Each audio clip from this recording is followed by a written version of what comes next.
विराग में अंधा कौन। विशाला नाम की नगरी में नाम का राजा राज करता था। उसी नगर में अर्थदत्त नाम का एक साहूकार रहता था। अर्थदत्त के अनंग मंजरी नाम की एक सुंदर कन्या थी। उसका विवाह साहूकार ने एक धनी साहूकार के पुत्र मणिवर्मा के साथ कर दिया। मणिवर्मा पत्नी को बहुत चाहता था, पर पत्नी उसे प्यार नहीं करती थी। एक बार मणिवर्मा यह कही गई पीछे अनंग मंजरी की राजपुरोहित के लड़के कमलाकर पर निगाह पड़ी तो वह उसे चाहने लगी। पुरोहित का लड़का भी लड़की को चाहने लगा। अनंग मंजरी ने महल के बाग में जाकर चंडी देवी को प्रणाम कर कहा, यदि मुझे इस जन्म में कमलाकर पति के रूप में न मिले तो मैं अगले जन्म में मिले।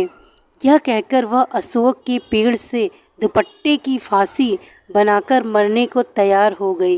तभी उसकी सखी आ गई और उसे यह वचन देकर ले गई कि कमलाकर से मिला देगी। दासी सवेरे कमलाकर के यहाँ गई और दोनों के बगीचे में मिलने का प्रबंध कर आई। कमलाकर आया और उसने अनंग मंजरी को देखा। वह बेताब होकर मिलने के लिए दौड़ा। मारी खुशी के अनंग मंजरी के हृदय की गति रुक गई और वह मर गई। उसे मरा देखकर कमलाकर का भी दिल फट गया और वह भी मर गया। उसी समय मणिवर्मा आ गया और अपनी पुत्री को पराये आदमी के साथ मरा देखकर बड़ा दुखी हुआ। वह स्त्री को इतना चाहता था कि उसका वियोग न सहने से उसके भी प्राण निकल गए। चारों ओर हाहाकार मच गया। चंडी देवी प्रकट हुई और उसने सबको जीवित कर दिया। इतना कहकर बेताल बोला, राजन, यह बताओ कि इन तीनों में सबसे ज़्यादा विराग में अंधा कौन था।